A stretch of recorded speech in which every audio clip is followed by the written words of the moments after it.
In a word, Wormsloe Historic Site is breathtaking. When you come in that front gate and you look 1.5 miles down, you see the longest live oak avenue in the world.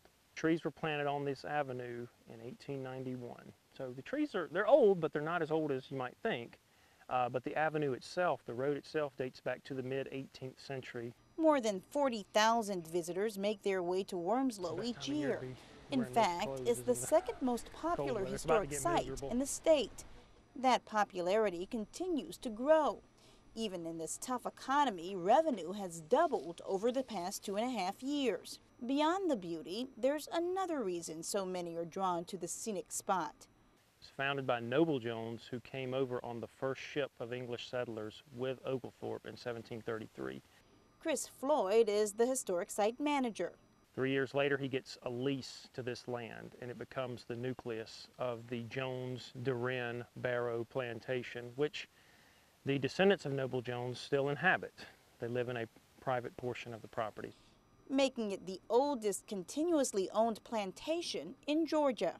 It sits on more than 1,200 acres. It includes the southern half of Isle of Hope, Long Island, and Pigeon Island. This is the only area of this vast historic site that's been archaeologically excavated. These tabby ruins are from Noble Jones's fortified house, which dates back to the 1730s. The great thing about this site is that we've only excavated just the area archaeologically around the tabby ruins. And you're looking at 1,200 acres here that have been inhabited by the English settlers and African settlers, slaves for years and years after that. And there's so much archaeology still in the ground that hasn't ever been discovered yet. Which means history is literally under your feet.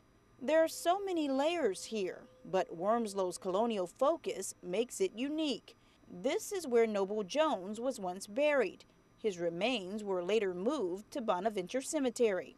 A nature trail leads to the living history area, where reenactors show skills and crafts necessary to early settlers. This is the way it was on Wormsloe, and the way it will continue to be.